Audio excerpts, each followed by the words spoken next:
Shalom semua, berjumpa lagi kita di channel ini, channel yang boleh dikatakan menceritakan tentang cerita-cerita yang berkaitan dengan Alkitab yang kita percaya. Terima kasih karena Anda memilih channel ini sehingga subscribers terus meningkat hari demi hari. Dan Anda dan kita yang mendengar setiap kali pelajaran dikongsikan sebelum-sebelum ini maupun pada saat ini, kita telah menjadi pendengar yang setia, yang menantikan akan firman Tuhan yang akan disampaikan. Amin. Baik, sebelum meneruskan pelajaran sebelum ini atau video sebelum ini, yaitu tentang orang mati, yang mana apabila seseorang telah mati, ia tidak terus bangkit pergi ke surga ataupun neraka. Firman Tuhan telah mengatakan mereka itu tertidur, sedang tidur, dalam arti mati tanpa rasa apa-apa. Jadi orang yang mati dari dahulu sampai sekarang itu masih tertidur, belum bangkit. Jika Anda yang masih ketinggalan mengetahuinya dan ingin mendengar secara teliti keseluruhannya, linknya ada di description video ini. Kita boleh klik dan dengar. Dan di akhir video itu juga ada ditinggalkan pertanyaan. Dan pertanyaannya itu adalah, bilakah orang-orang yang telah mati dalam kuburan itu akan bangkit? Bilakah mereka dibangkitkan dari kematian?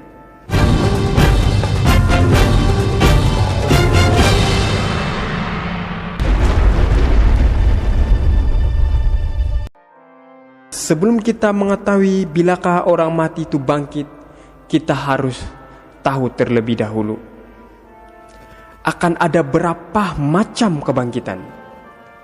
Berapakah kebangkitan yang berlaku nanti?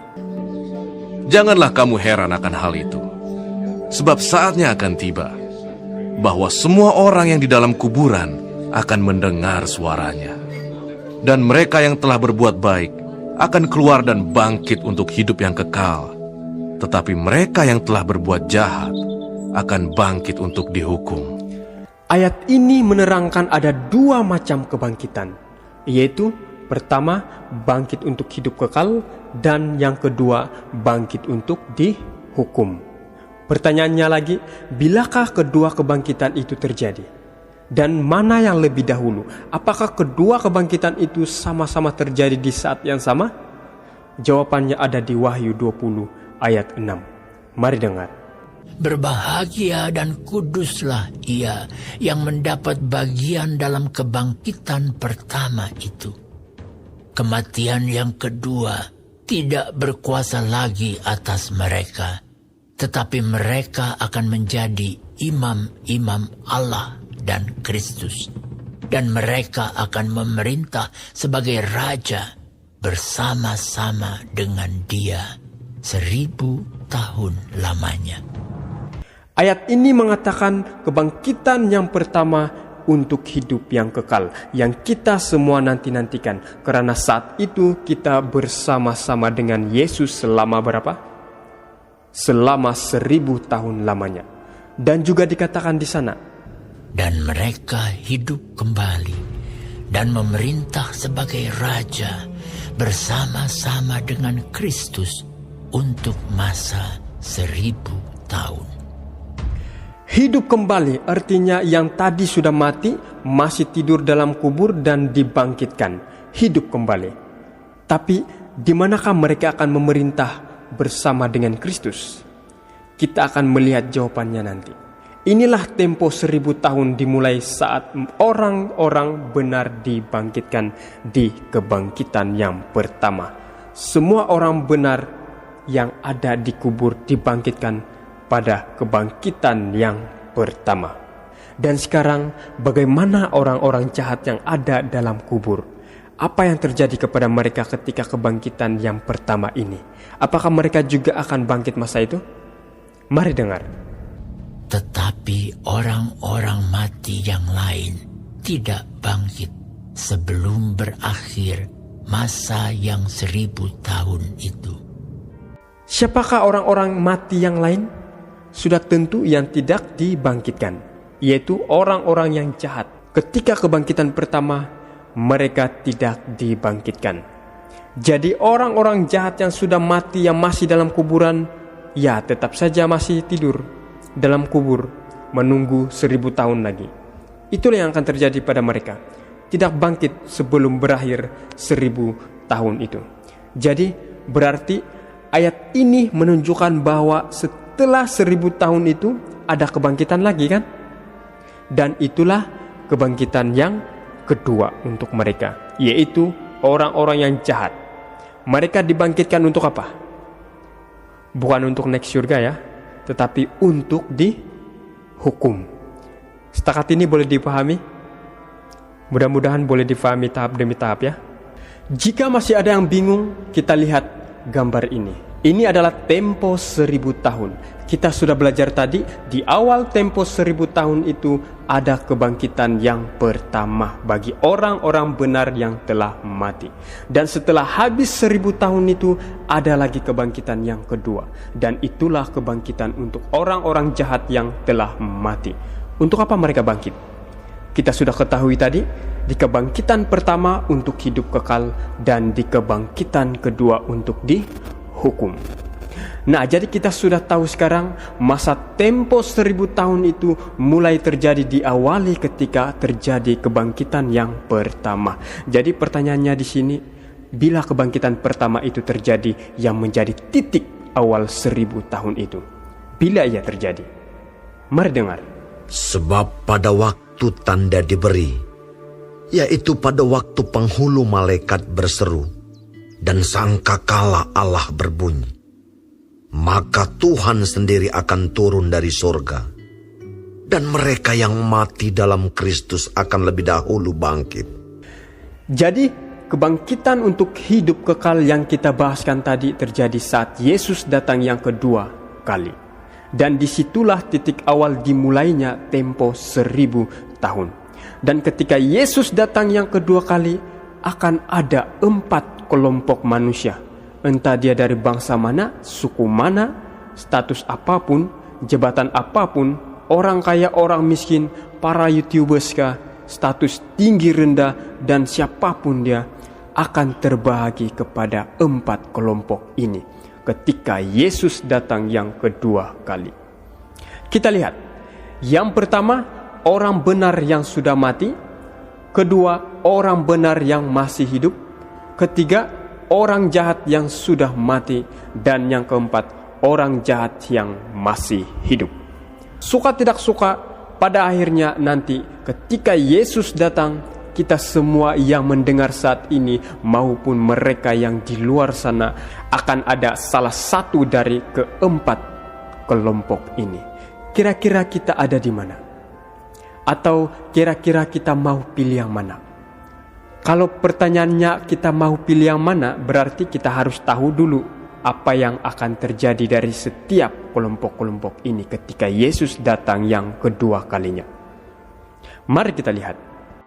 Yang pertama, orang-orang benar yang sudah mati. Apa yang terjadi pada mereka ini ketika Yesus datang yang kedua kali nanti? Kita sudah bahas tadi di bagian awal, ketika Yesus datang yang kedua kali, mereka akan dibangkitkan. Tidak peduli bagaimana cara mereka mati dan bagaimana cara mereka dikebumikan. Ada yang dikubur, ada yang dihanyutkan di laut, ada yang dibunuh, ada yang meninggal karena pesawat yang meletup di udara, hancur berkeping-keping, tidak ditinggalkan bekas. Apapun bentuknya, ketika Yesus datang yang kedua kali, orang-orang benar yang sudah mati, mereka akan dibangkitkan. Lalu bagaimana orang-orang benar yang masih hidup ketika Yesus datang yang kedua kali? Kita tahu Yesus datang seperti pencuri. Kita tidak tahu kapan. Jadi sekiranya hari ini dia tiba-tiba datang, jika kita adalah orang-orang benar di hadapannya, kita dikategorikan orang-orang yang benar yang masih hidup.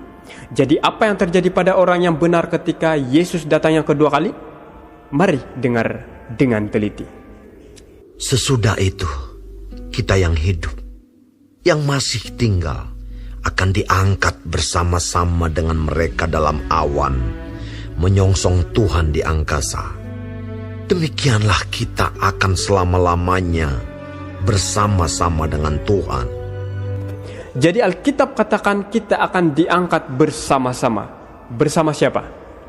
Ya, bersama orang-orang benar yang sudah mati tadi.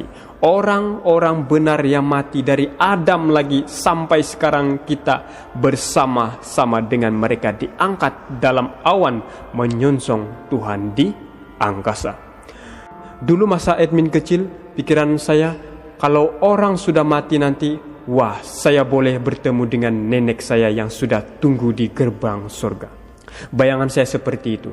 Padahal belum ada yang mendahului di sana. Nenek saya pun belum ada di sana, masih dalam kubur. Nanti ketika Yesus datang dan saya termasuk dalam golongan orang benar bersama nenek saya, baru ia bersama-sama terangkat bersama Yesus di surga. Dan 1 Korintus 15 ayat 51 hingga 55, di sana dinyatakan bahwa kita pun akan diubah. Mereka yang benar yang sudah mati dibangkitkan, kemudian bersama yang masih hidup diubahkan, disempurnakan. Yang tadinya sakit-sakit tidak lagi sakit. Yang tadinya tiada kaki naik kursi roda, terus ada kaki, boleh berjalan sudah, sempurna. Yang tadinya tua keriput-keriput guna tongkat, tidak keriput lagi, terus jadi mudah kembali. Yang tadinya giginya jongang sampai malu nak senyum, tidak lagi jongang. Yang tadinya badannya pendek, terus tinggi yang sempurna. Yang tadinya kurus sampai nampak tulang, tidak kurus lagi. Kita semua akan diubahkan. Tidak ada lagi sakit, penderitaan, sakit ini, sakit itu, dan sebagainya. Tidak ada lagi. Kita semua akan diubahkan, bersama-sama diangkat, bertemu dengan Tuhan di angkasa. Tapi kemana mereka pergi? Kemana mereka akan pergi? Mari dengar. Janganlah gelisah hati. Percayalah kepada Allah. Percayalah juga kepadaku. Di rumah Bapakku banyak tempat tinggal. Jika tidak demikian, tentu aku mengatakannya kepadamu. Sebab aku pergi ke situ untuk menyediakan tempat bagimu. Dan apabila aku telah pergi ke situ dan telah menyediakan tempat bagimu, aku akan datang kembali dan membawa kamu ke tempatku, supaya di tempat di mana aku berada, kamu pun berada. Itulah satu janji Yesus ketika dia naik ke surga. Jadi pertanyaannya di awal yang tadi, yaitu di mana mereka akan memerintah bersama dengan Kristus? Jawabannya di surga. Di surgalah nanti orang-orang benar bersama Yesus memerintah selama berapa tadi? Selama 1000 tahun lamanya. Kita pulang di sana, saudara-saudari. Kita menikmati keindahan di tempat negara sendiri pun sudah senang luar biasa. Apatah lagi ini suatu tempat yang jauh lebih indah dari apa yang ada di dunia ini. Admin sangat rindu ke sana. Admin percaya saudara-saudari juga merindukan hal ini. Amin. Baik, orang benar yang sudah mati dan orang benar yang masih hidup. Kita sudah tahu bagaimana keadaan mereka ketika Yesus datang yang kedua kali. Sekarang, bagaimana pula kelompok yang ketiga? Orang jahat yang sudah mati. Sebentar tadi kita sudah dengar di Wahyu 20 ayat 5. Orang jahat yang sudah mati, mereka tidak akan bangkit sebelum berakhirnya masa 1000 tahun itu. Jadi tidak terjadi apa-apa pun terhadap mereka ketika Yesus datang yang kedua kali. Mereka tetap mati di dalam kubur, tetap tertidur sampai nanti habis masa 1000 tahun itu. Sekarang bagaimana pula dengan kelompok yang keempat, orang yang jahat yang masih hidup? Di tahap ini admin merasa ngeri, saudara-saudari. Mau memohon kepada Tuhan bahwa saya tidak mau berada di kelompok ini, karena suasananya sangat mengerikan. Mari kita dengar bersama-sama apa yang terjadi kepada mereka yang jahat masih hidup ketika Yesus datang kedua kali. Dan untuk memberikan kelegaan kepada kamu yang ditindas, dan juga kepada kami, pada waktu Tuhan Yesus dari dalam surga menyatakan dirinya bersama-sama dengan malaikat-malaikatnya dalam kuasanya di dalam api yang bernyala-nyala. dan mengadakan pembalasan terhadap mereka yang tidak mau mengenal Allah dan tidak mentaati Injil Yesus Tuhan kita. Mereka ini akan menjalani hukuman kebinasaan selama-lamanya, dijauhkan dari hadirat Tuhan dan dari kemuliaan kekuatannya. Pembalasan ini ditujukan kepada siapa? Kepada mereka yang tidak mau mengenal Allah dan tidak mentaati Injil Yesus. Sangat berbeza orang yang tidak tahu dengan orang yang tidak mau tahu. Sangat berbeza. Orang yang tidak mau mengenal Allah dan tidak mau mentaati Injil Yesus, pembalasan ini menjadi bahagian mereka. Mari kita coba lihat ke dalam diri kita, apakah selama ini kita benar-benar sungguh mau mengenal Tuhan kita? Tetapi bukan hanya sebatas hanya mengenal. Firman Tuhan juga mengatakan, apakah kita mentaati setiap Injil Yesus? Biarkanlah ini menjadi renungan kita pada saat ini. Apa jangan-jangan selama ini kita separuh hati? Apabila firman menyuruh untuk mentaati setiap Injil Yesus, tetapi kita katakan, nanti dulu Tuhan. Apakah begitu? Sudah mengenal Tuhan tapi belum mentaati. Biarlah saat ini, saudara-saudari, kita sudah diingatkan oleh firman, mengenal Tuhan dan mentaati Injil Yesus. Dan biarlah Roh Kudus menguatkan hati kita, agar kita boleh berkomitmen mulai saat ini. Amin. Selanjutnya, orang-orang yang jahatnya masih hidup akan terbunuh oleh cahaya kemuliaan Kristus. Ini bukan api neraka ya. Tentang api neraka dan di mana api neraka itu terjadi menurut Alkitab, jika berkesempatan nanti kita bahas. Selanjutnya, oleh sebab itu orang-orang jahat yang masih hidup, yang masih memegang dosa-dosa mereka tidak tahan akan cahaya kemuliaan Kristus masa itu. Itulah yang akan terjadi kepada golongan keempat ini ketika kedatangan Yesus yang kedua kali. Pertanyaannya sekarang, ketika kedatangan Kristus, apakah masih ada kesempatan bagi orang jahat untuk selamat, untuk bertobat? Apa masih ada? Tidak, saudara-saudari. Kesempatan kita adalah sekarang ini. Sekarang inilah kesempatan kita untuk bertobat, meminta ampun. Baik, mari kita simpulkan apa yang sudah kita pelajari sebentar tadi. Pada saat kedatangan Yesus, yaitu kedatangannya yang kedua, Kristus datang kembali. Orang benar yang mati dibangkitkan. Orang benar yang masih hidup diangkat dan diubahkan. Orang-orang benar diangkat bersama-sama dan dibawa ke surga. Kemudian orang jahat yang mati, mereka tetap mati, masih tidur. Orang jahat yang hidup, mereka akan binasa. Lalu pertanyaannya, seperti apakah kondisi bumi kita itu ketika kedatangan Yesus yang kedua kali? Mari kita dengar.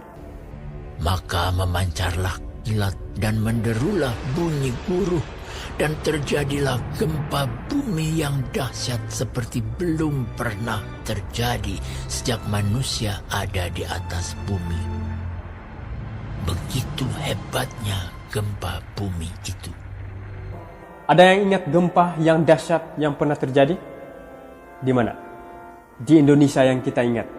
Gempa bumi tsunami yang terjadi di Aceh, kan? Sungguh luar biasa dahsyatnya, menyedihkan, mengerikan. Terus kemudian di Jepang juga luar biasa. Tetapi firman Tuhan mengatakan gempa bumi yang dahsyat yang belum pernah terjadi sejak manusia ada di atas bumi. Sangat hebat gempa bumi itu.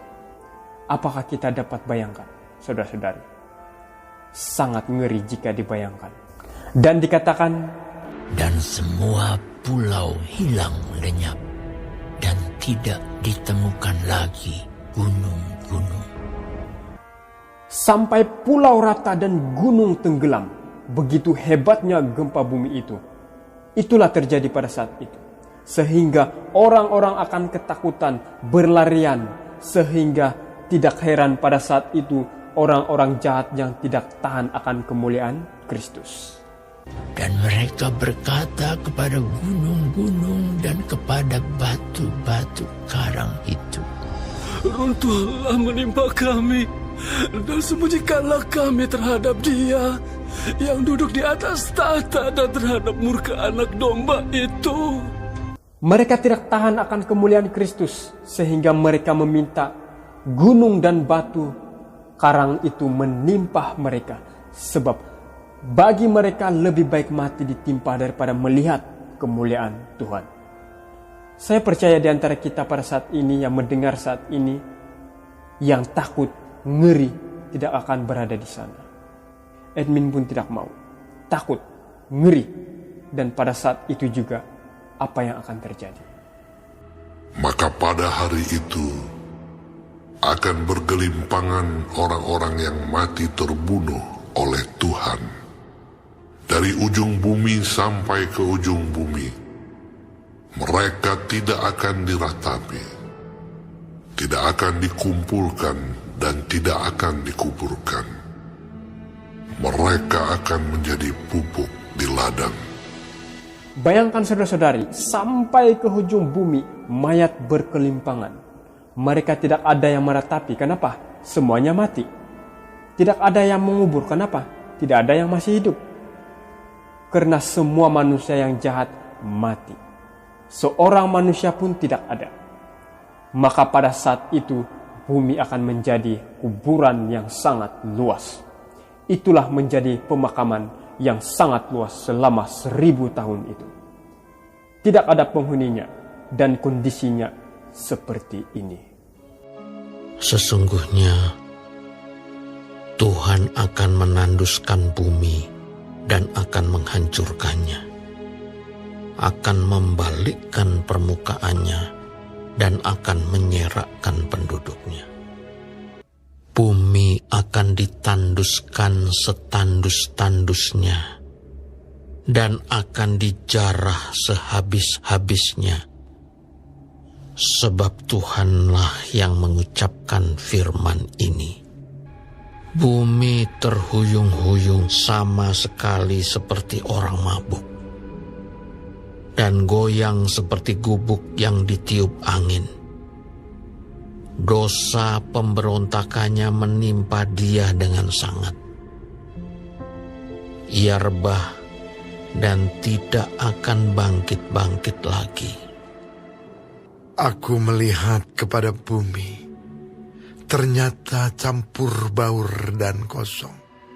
Dan melihat kepada langit, tidak ada terangnya. Aku melihat kepada gunung-gunung, ternyata goncang, dan seluruh bukit pun goyah. Aku melihat, ternyata tidak ada manusia, dan semua burung di udara sudah lari terbang. Aku melihat, ternyata tanah subur sudah menjadi padang gurun, dan segala kotanya sudah runtuh di hadapan Tuhan, di hadapan murkanya yang menyala-nyala. Sebab beginilah firman Tuhan. Seluruh negeri ini akan menjadi sunyi sepi, tetapi aku tidak akan membuatnya habis lenyap. Kedatangan Tuhan akan membuat bumi kacau balau, kosong campur baur, kondisi yang sangat buruk. Tetapi Tuhan tidak akan membuatnya habis lenyap. Kalau kita lihat tadi, kondisi bumi itu campur baur, kosong dan gelap, tidak ada terangnya. Kondisinya sama seperti yang pernah terjadi di awal mula, sesuatu yang tidak berbentuk, kosong dan tidak ada terangnya. Di mana pernah terjadi seperti itu? Ketika awal mula penciptaan.